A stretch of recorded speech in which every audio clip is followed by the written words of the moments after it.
a few of those nights, weren't you open till midnight? Yeah. Because I was here. Right. And I'm interviewing people upstairs, and they're yawning and tired, but yet they're still on the case. Yep. Nobody, the people who I watched, they were busy the whole time, and at their own pace, and they were just having just a nice sociable time.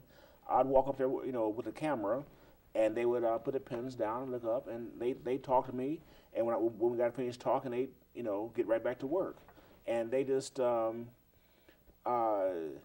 they were strongly motivated and pushing, but it was at such a relaxed pace that they just felt totally comfortable the entire time. And, that just one of the things that stuck out in my mind. And to see Ron talking about how this was a dream that came to fruition, and then he used the term blessings. And, as you market this facility across the nation, are you using religious words, or is this the response that people get when they see what you have to offer here? I can answer the first part of that question easier and best. No, we don't intentionally use religious words. I think a lot of people have such an extraordinary experience here that they probably sometimes feel like they've been blessed. You hear blessings and blessed a lot amongst genealogists and amongst people who do family history. It would be interesting, Eric, to study the use of that word and in what context. But a lot of people who do family history, the whole engagement, the whole exercise of doing family history really is a tangible outgrowth of what Jesse Jackson said decades ago when he was part of his big mantra was, I am somebody. And when people do family history, they discover, they explore, they affirm that they are somebody. And no matter how great their life, how horrible their life, how in between their life is, I think at the end of each research day, people oftentimes leave with a feeling of being blessed or of a blessing, as in, wow, look where I came from, or wow, look at the amazing things that my family did, that my uncle did, that my great-great-grandfather did.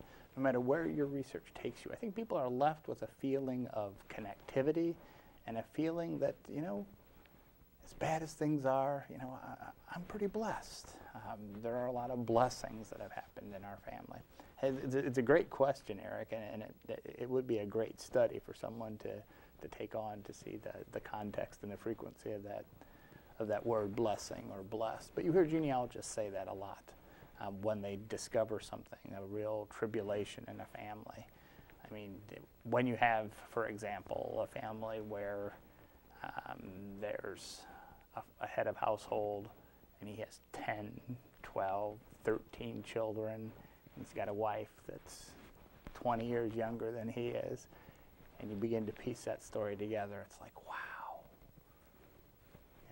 His first wife died, half of those kids are hers, half of the kids are the second wife, and they're having large families to take care of the farm, and older kids raising younger kids, and finding out all that story. What a blessing that we've survived till today. What a blessing that our lives are improved because of the lives that they led. I mean, you just find that concept of being blessed a lot amongst genealogists. But to the first part of your question, no, we don't market this as a blessing spot, although people do find many family blessings here. Another one of the individuals that I spoke with here, Tony Burrows.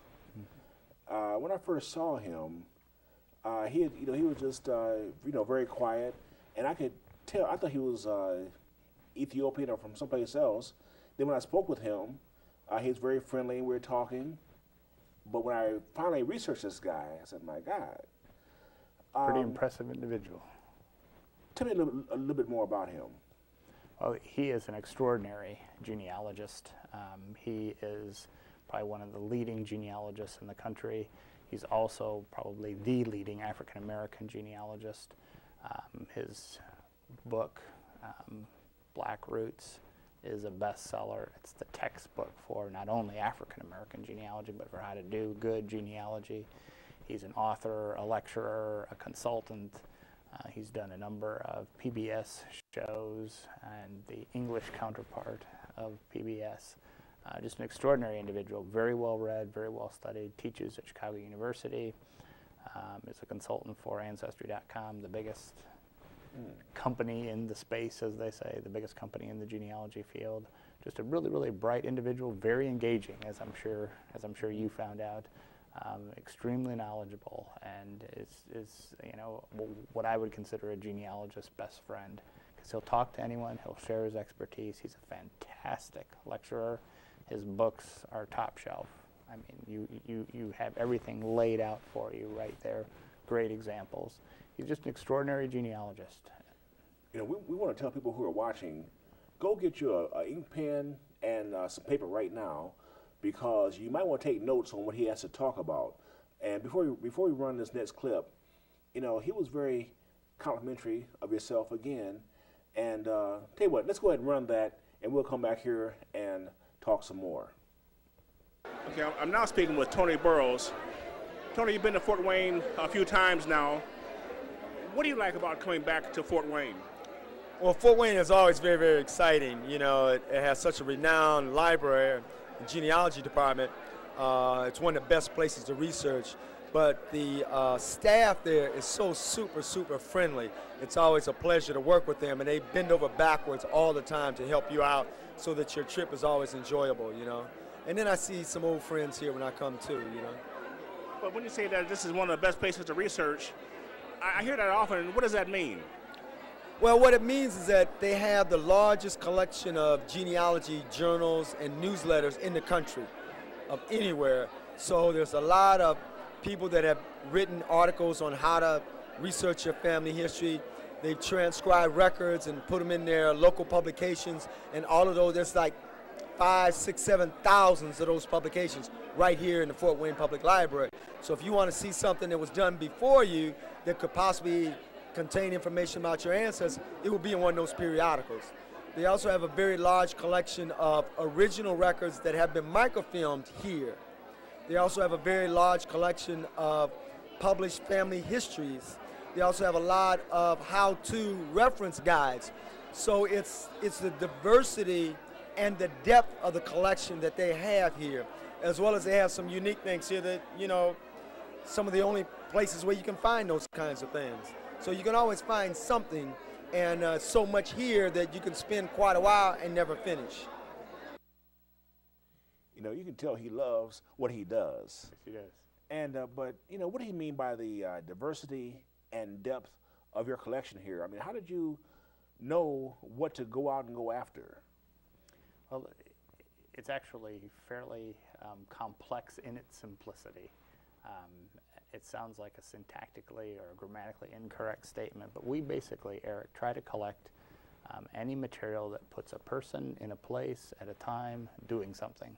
So a book that takes an individual or a group of individuals during a particular time period. So a high school yearbook or a scrapbook or a company folder that has a list of individuals, and they're doing something. They're paying taxes, they're having kids, they're living in a neighborhood, they're going to school. Basically, that simplicity is a big dragnet, if you will, that we cast, and we get tremendous numbers of material. There are some libraries for philosophical reasons, for space constraints. We're fortunate that we don't have to suffer with either one of those at the present time. That, you know, will only collect published county histories. Well, those are useful, Eric, very useful. Or only published family histories, equally useful. But wow, if you have a place that collects both of them, where you can collect published family histories, published local histories, and then some of the information that we call casually unpublished material. Let's say you've been working on the Hackley family for 10 or 15 years. If you have some research, whether it's in a digital format or whether it's in paper, if you let us borrow that for a little bit to make a digital copy or to make a preservation photocopy of the paper, we will give you a complimentary copy of what you gave to us, and then we'll put a copy either on our shelves if it's a physical item or on our website if it's a virtual item. And other researchers can benefit from your research or from your family's research.